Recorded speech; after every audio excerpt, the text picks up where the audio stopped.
আসসালামু আলাইকুম রহমতুল্লাহি ওবরাকাতু।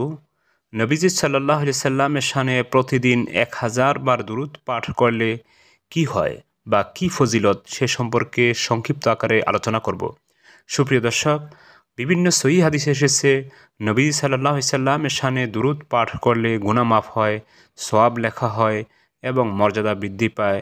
তারও সাথে সাথে যে ব্যক্তি বেশি বেশি করে দুরূদ পাঠ করবে তার চিন্তা পেরেশানি দূর হবে এবং আল্লাহ রব্বুল আলামিন তার মর্যাদা বৃদ্ধি করে দিবেন।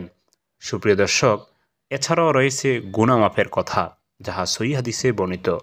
কিন্তু 1000 বার প্রতিদিন দুরূদ পাঠ করলে কি হয় এ সম্পর্কে অনেকে অনেক ধরনের ফজিলত বর্ণনা করে থাকেন।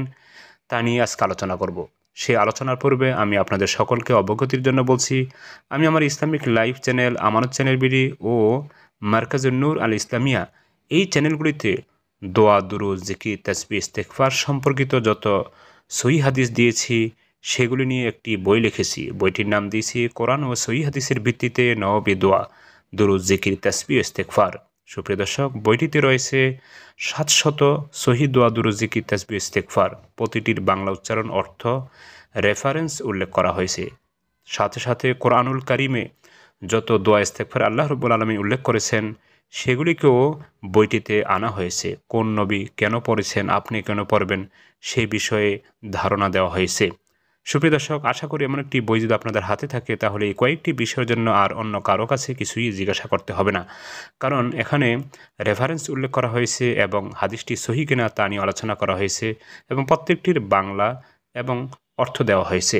সুপ্রিয় দর্শক, যে বিষয়টি নিয়ে আজকের ভিডিওটি সেটা হলো, অনেক বক্তাকে বলতে শোনা যায় এভাবে যে নবী সাল্লাল্লাহু আলাইহি সাল্লাম বলেছেন, মান সাল্লা আলাইয়া ফি ইয়াউমিন আলফা মাররাতিন লাম ইয়ামুত হাত্তা ইয়ারা মাকআদহু মিনাল জান্নাহ।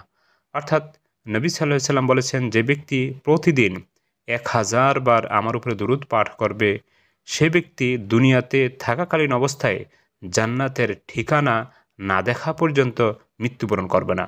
সুপ্রিয় দর্শক, এমন একটি হাদিস অবশ্যই পাওয়া যায় বিভিন্ন কিতাবে, কিন্তু বিষয়টি হলো এটা গ্রহণযোগ্য নয়।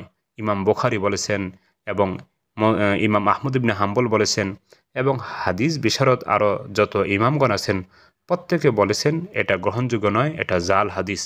তাই সুপ্রিয় দর্শক, যারা এই ধরনের কথা মানুষের নিকটে ছড়ায় তারা মূলত নবীজির শানে মিথ্যা কথা বলে। এগুলি পরিহার করা উচিত।